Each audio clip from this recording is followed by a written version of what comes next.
Hello, everybody, and welcome back to It Takes a Village. This is a solo episode today with just me. I am your host, Delina, and today's show, we've been talking about in season 5. This is the season where we talk about who are you and how do you show up in the world. This show specifically is about how do you become the best version of yourself so that you can work in community, so that you can highlight your community, and so that they can grow as well as you grow. And so one of the things that I want to talk to you about today, I was actually on my way over here today, and I was talking to a really good girlfriend of mine about exercise. And I don't talk about exercise enough, but it is a really big, important part of my life. Exercise is an incredible way to release a healthy amount of serotonin and dopamine into your body, right? You know, just to be honest, I feel like recreational drug use is at like an all-time high. Like I feel like everyone is like, let's try this, let's try that. And everybody's really doing that, I think, because they're searching for this desire to have more serotonin and more dopamine in some way. They want to feel happier. They want to feel good. They want to feel excited. They want to feel alive. And while I am a fan of, medicinal mushrooms, I think that they're incredible. I think they're great. I think that there is a place for all of the things that you're searching for. But I do believe that there's something to be said about actually taking the time to really be with yourself and give to yourself.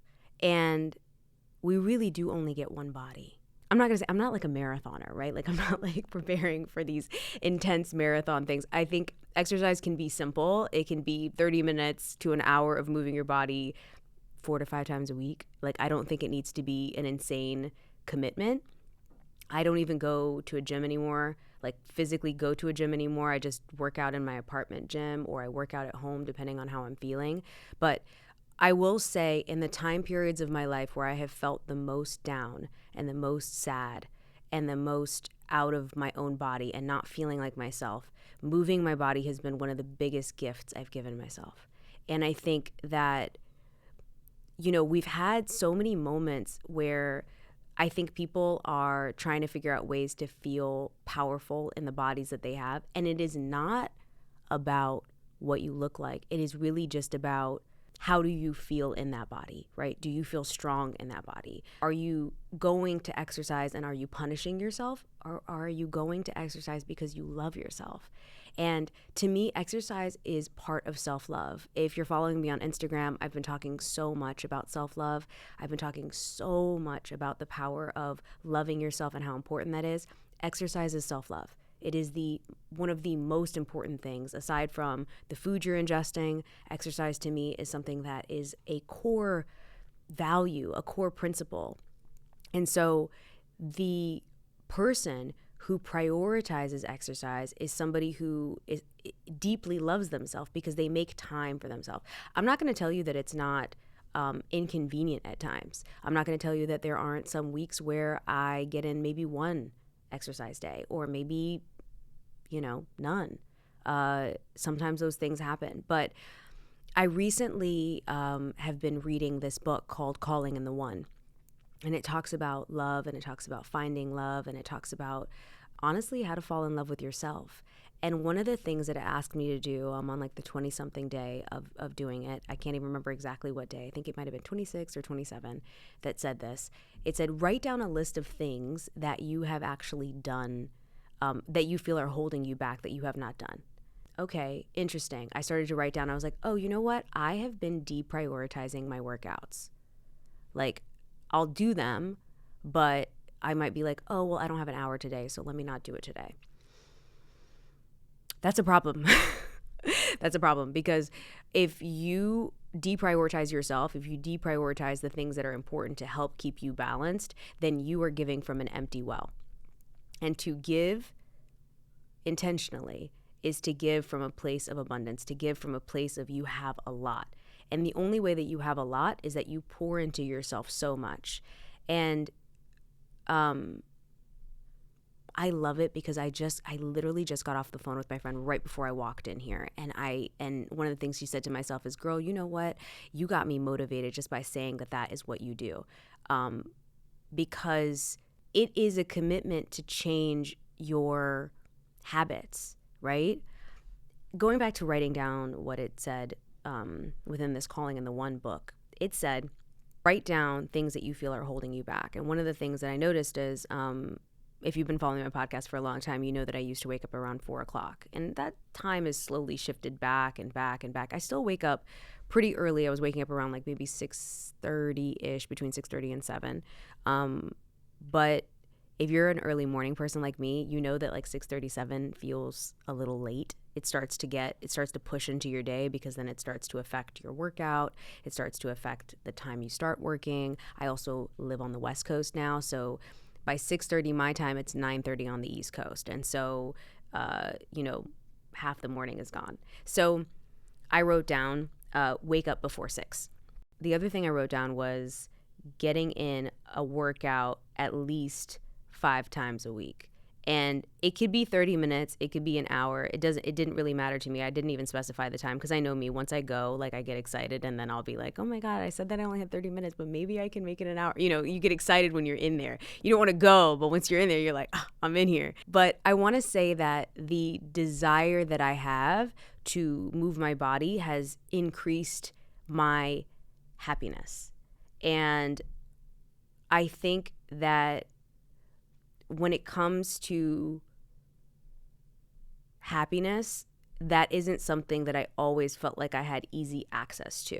There were a lot of times in my life where I felt depressed. In fact, I would say in the early years of COVID, between like 2020 and like 2022, was like really tough for me, especially because in the beginning of COVID, I didn't see my family for like 18 months, which is a very, very long time. And then obviously the gyms were closed. So it was like during that time is when I started to learn how to work out at home. I got an exercise bike. My dad got me an exercise bike, which was very sweet.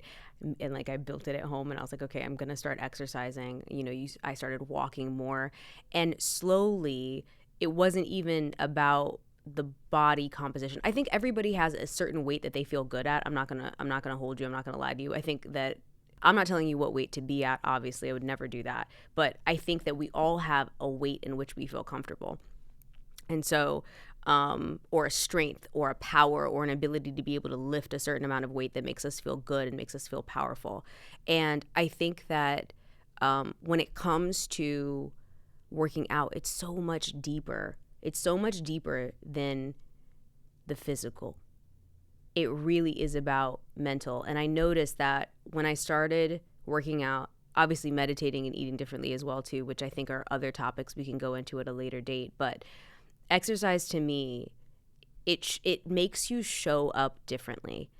It is a way to keep a commitment to yourself. And when you start keeping commitments to yourself, you start keeping commitments to other people. The first step is to keep a commitment to you. What do I need to tell myself? What do I need to do for me so that I can show up for other people? Because we really are part of a very big community, right? The whole world is connected. And I was looking at recently this guy who, one of the astronauts who just recently went on the Artemis 2 to space, was talking about how like he was looking at the world and he was just like, wow, like it's so small from up here and everyone is so connected. And I really believe that. I feel we are so connected. And if you think about it, when you take the time to uplift your own personal vibration, you are changing the vibration of the world. I really believe that.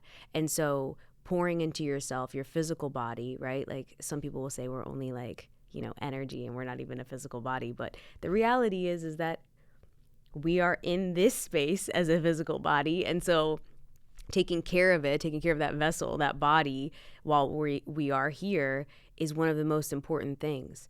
And as I get older, I also, I've been spending a lot of time, holidays just passed recently, or it's like Easter or Passover or whatever you celebrate, or like, the equinox, whatever it is that you celebrate, just recently passed. And, I saw my family, and, one of the things I've been paying a lot of attention to is, culturally in my community, in the Eritrean and Ethiopian community, working out isn't really a thing. Like we have a lot of, aunties or uncles, like moms, dads that don't really prioritize working out or don't prioritize exercising. Luckily, as a kid, my dad used to exercise like every day. He was always running. He would run in the morning, I really honestly feel I got my discipline from my dad. I would see him wake up. He'd wake up at 4. He'd go run like 7 or 8 miles. He'd come back in like 45 minutes. I didn't even realize how fast he was running at that time. But I think he ended up telling me he was running like an average of like a 7-minute mile. And like he wasn't even competing. Anyways, so I would see my dad do this, come back, he'd make us breakfast, he'd take us to school. We were like the early arrival kids. We were there before everybody else. And, for years, none of us exercised in the family. My mom didn't exercise, I didn't exercise, and my sister didn't exercise. Like we were just like, whatever. Because culturally, it just wasn't a thing. But over time, I started to get into working out and doing stuff like in my like early 20s, and then we got my mom some exercise clothes, and then she started to get into it. Now she loves the gym. I'm like, where are you at? She's like, girl, just coming back from the gym. And then now my sister's into it too. And so it's really cool to know that like the nucleus of my family is very into exercise. And I'm so grateful for that, because the health of my parents is really important to me. So it's not just about us. It's about, if you think about it, he took the time to do something that was really good for him. And he didn't even realize at the time how he was influencing us without influencing us. He was influencing us because he was choosing himself. And so I want you to think about exercise as a way to choose yourself, as a way to pour into yourself, as a way to give to yourself. Because when it comes to the value of being a person that is valued, right? We talk so much about people and how you meet other people and how you make connections and how you show up in the room differently when you pour into yourself. You show up in the room differently when you worked out that morning or you worked out that evening, right? Like you show up differently when you feel as if you're doing something that you know is just for you. It is truly, we say the word selfish is a bad thing, but truly being selfish or giving to yourself is truly the way that you can start to give to other people. Not to mention, for somebody like me who likes to self-regulate, exercise, like if I'm ever frustrated or upset, I will literally go and run like a mile just to calm down. I'll be like, okay, you know what? I needed to just kind of elevate my heart rate a little bit, get myself to a better, and then after that, I'll take a shower, I'll meditate, I will take a bath. Like these tools are things that can bring you back to your center without you ever having to use another substance. And I don't know why I'm talking about that today, because I don't really feel like I ever talk about like recreational like party things, but for some reason I feel really called to mention that today. But I will just say, remember to invest in yourself, and remember that you have the power to give yourself serotonin, dopamine. You can give yourself these, you can help your body feel good on your own without additional things. Anyways, I love you so much. I hope you're having a wonderful week. And if you love this episode, please share it with a friend, and head over to ittakesavillagepod.com to subscribe to the newsletter. I send it out every 2 weeks, and it's called This Made Me Think of You. And it's just like what's been going on in my head, what's been happening. And then I also link a couple of the episodes in case you're, on your digital detox vibe and you're like taking time off, you can see that new episodes came out of the show. So yeah, I hope you're doing well. I love you. I'll see you next week. Bye.